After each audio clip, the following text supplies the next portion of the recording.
born, she was never christened, never blessed. To say a ship was unsinkable was flying in the face of God. When she died, the world mourned her passing. You can imagine what it was with these women who knew then that their husbands had gone down the ship. She symbolized an era, and when she passed on, our world would never be the same. She was the Titanic.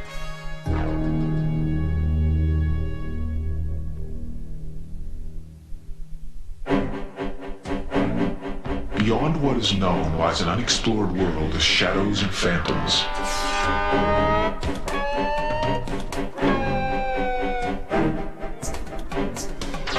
A land that knows no limits of time or space.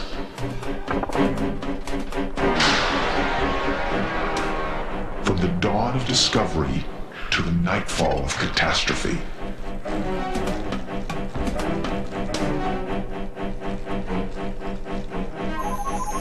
Journey to a universe of the unexplained, the unforeseen, the unbelievable.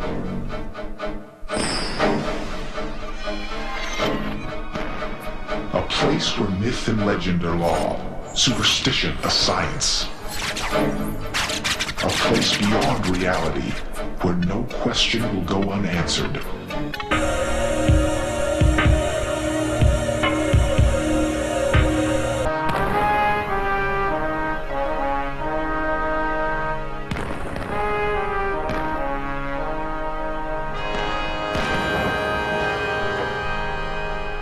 It's time for our journey to begin.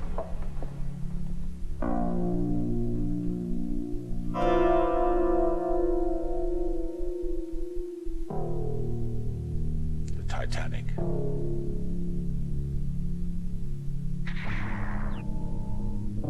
We must find out what happened on that night so long ago. And this is our window into the past. News of the world. Not just big, not just huge, why it's Titanic.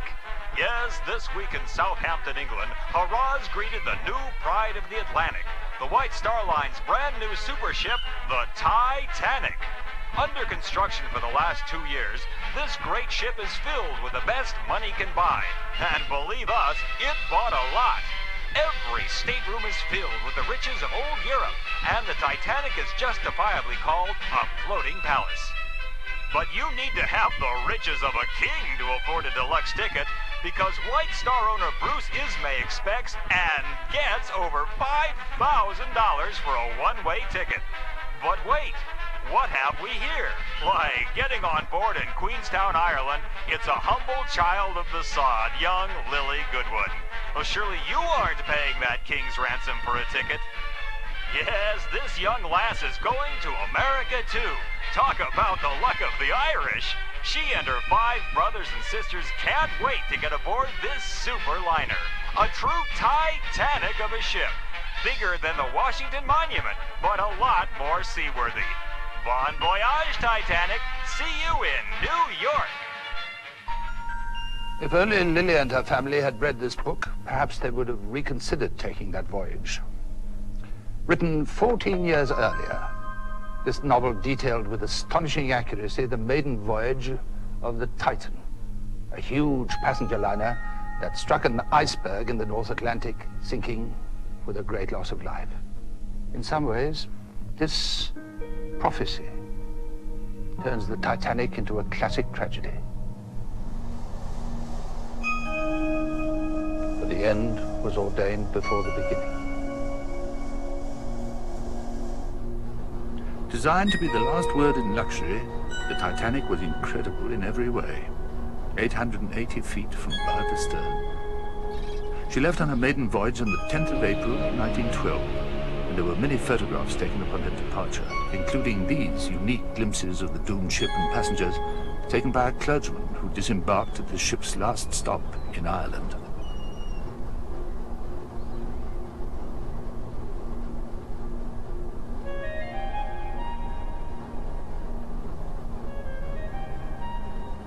Her captain, E.J. Smith, was considered the finest in all the Atlantic, and this was to have been his last voyage before retirement after an unblemished career. After leaving Ireland, 4 days passed uneventfully. Passengers relaxed and explored the brand new ship. Sunday the 14th was a day of rest, and even Captain Smith took the day off, foregoing his usual inspection of the ship. We know that the Titanic was told of ice ahead, and her wireless room reverberated with incoming warnings. But she ignored those messages and sped toward the ice field at full speed.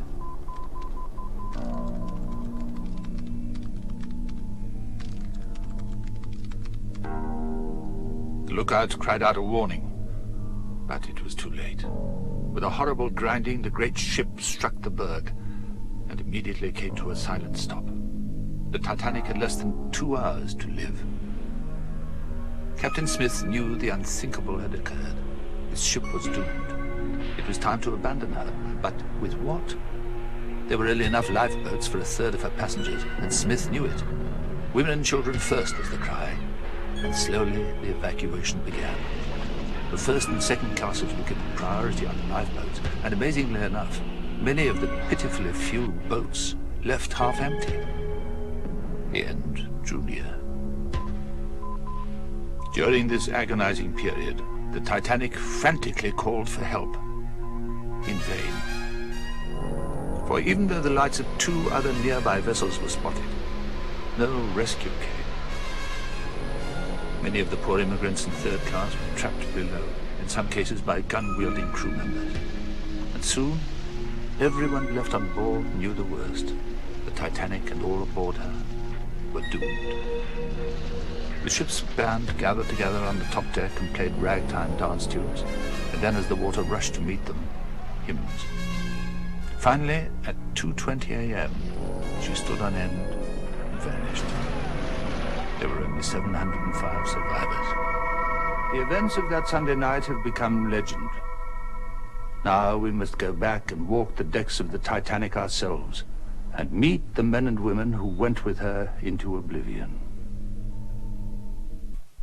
The only voyage of the Titanic was surrounded by bad luck that defies belief. Everything that could go wrong did go wrong. It was as if she was cursed. A curse, some say, began when she was launched, but not christened.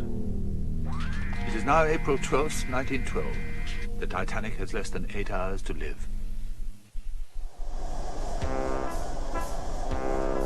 I must say, this voyage has exceeded all expectations. And if we keep up this speed, we'll be in New York by Wednesday. It almost seems a shame to arrive so soon. What an exciting time we've had. If only me mum would join us. But she won't come out to the cabin. You see, there was folks who got bad feelings and left right before we sailed. Now mum's scared. She's thinking the ship could sink. This ship. I hear they have solid gold faucets above decks. Oh, I wish they'd let me just take one look. If you ask me, this whole trip's been marked. They got a coal fire down below they can't put out. We nearly hit to New York when we left Hampton. Everything is new and not working proper. Oh, yeah, and this is perfect. They didn't give me no binoculars. None of the lookouts have them. Imagine that. What do they want me to do up there? Sleep.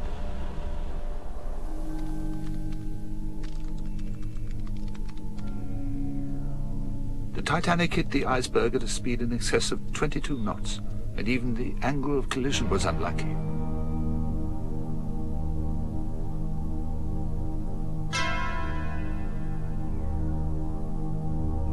Had she turned 10 seconds earlier, she would have missed the iceberg entirely. Had she turned 10 seconds later, she would have collided dead-on, a survivable catastrophe. But she struck in the worst imaginable fashion, in such a way that 6 bulkheads burst, dooming 1,500 innocent people.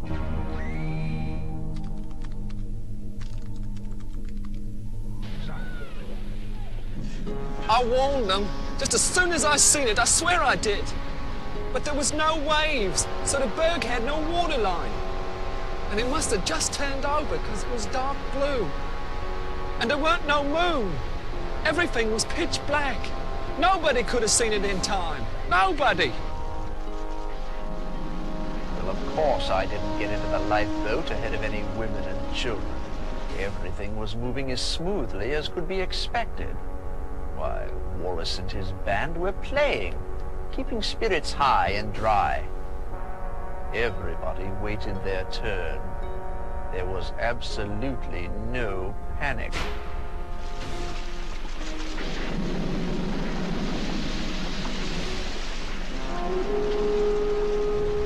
We saw the lifeboats going down into the water, and they won't tell us why. And they won't let us upstairs. Dad and Mikey went to go see what they could do, but they haven't come back yet. Should we keep waiting? We don't know what to do.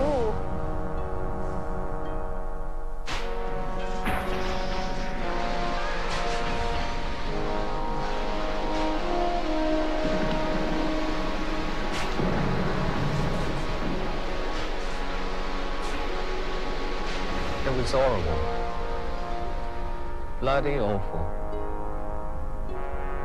This one gent jumped off the bridge and landed smack on some deck chairs. Poor blighter never had a chance.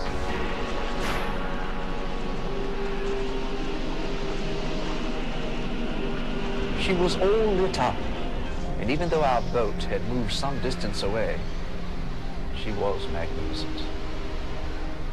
You could see the lights still on underwater. There was water. Freezing water up to our ankles. We tried to climb upstairs, but then the water came spilling down. It was coming at us from above and below. She pointed straight up in the air. The boilers came loose with a terrible roar. Me, I was in boat 6. And all around us in the water. I never heard such awful sounds. Screams, prayers, and choking. It took a long time for some of them to be still. I don't remember much else, really. It just got so cold. So cold.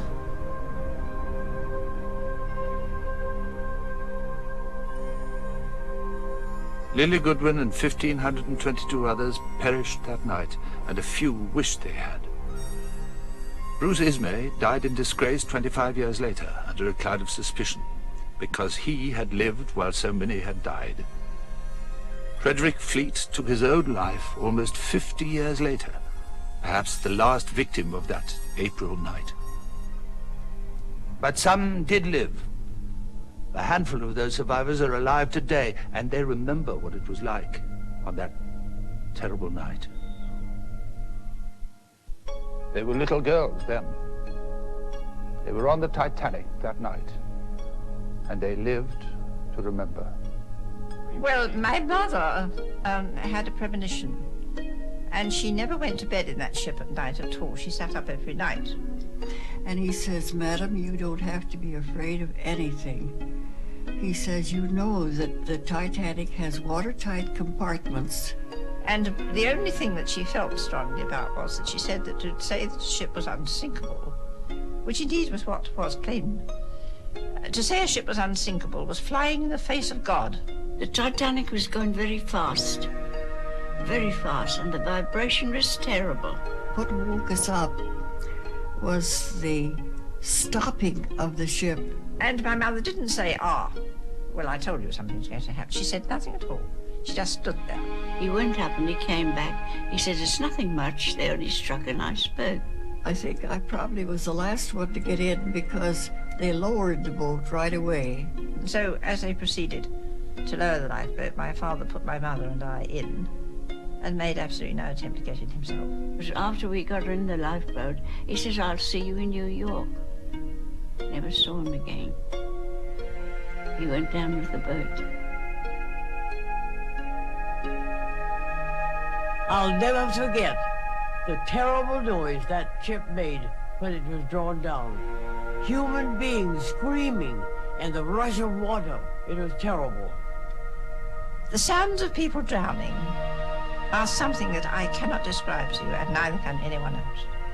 It's the most dreadful sound, and there's a terrible silence that follows it. When the ship was no longer there, the lights had all gone, and the dark night was round us, and all these dreadful noises had gone. I was only 7, but I remember thinking that everything in the world was standing still. The Titanic still exists. In some ways, her story has not yet ended. Let's journey to her final resting place, 12,000 feet below the North Atlantic. It is strangely peaceful where she lies. A rust-encrusted tomb that remained hidden until its discovery in the fall of 1985 in an expedition led by a scientist named Robert Ballard. All throughout the Titanic expedition, there were 2 individuals. There was the professional, and there was the human. And in most cases, the professional was very busy, and the human just had to sit and wait. But then there were moments, seeing it for the first time through the porthole of the submarine, or landing on the deck for the first time, or all the different firsts that happened. The human would come through whenever you gave it a chance. And certain images, empty lifeboat davit, the doll's head, chandelier, going down the grand staircase, that was my dream. That was my focus for so many years. I wanted to go inside. I not only wanted to find the Titanic, but I always wanted to go inside of it. And the landing Alvin on the entrance to the grand staircase above the elevator shaft, and then sending JJ down deep inside, and then moving into that room, and then spotting that chandelier. That was the culmination of, if there was any one thing I did, that really was what it was all about. The Titanic has inspired men and women who, today, keep her memory alive. Men and women who gather together to celebrate her life and commemorate her death.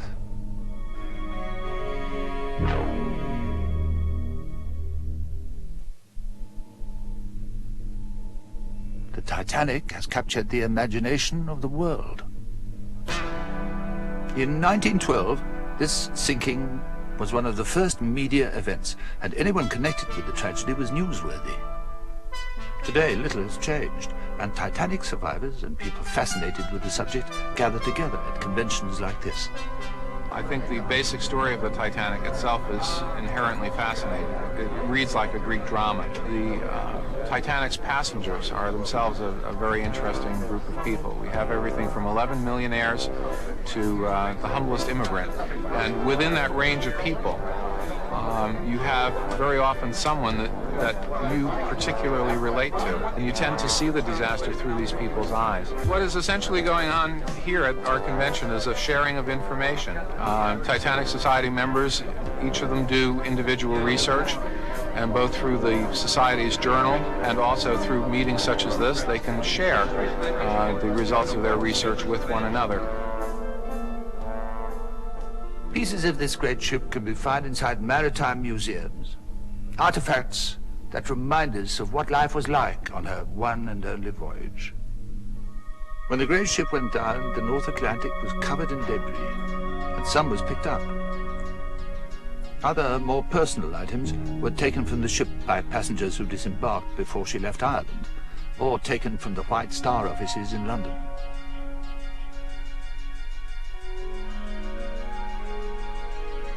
Now on display, you can find everything from surviving deck chairs to Mrs. Astor's life jacket to an actual piece of the Titanic's plush carpeting taken as a memento by one of the men who installed it. In one such museum, located below decks on the Queen Mary in Long Beach, California, this huge model of the Titanic can be found as if headed towards its fatal rendezvous. The memory of this great ship and the men and women who walked upon her decks will surely live on for as long as we travel the oceans. The Titanic was overwhelmed by her tragic destiny and a few seconds of disastrous luck.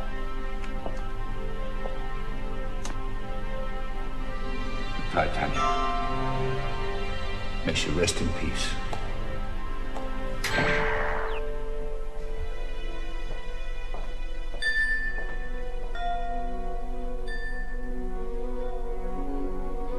Secrets and Mysteries presents information based in part on theories and opinions, some of which are controversial. The producer's purpose is not to validate any side of an issue, but through the use of actualities and dramatic recreation, relate a possible answer, but not the only answer, to this material.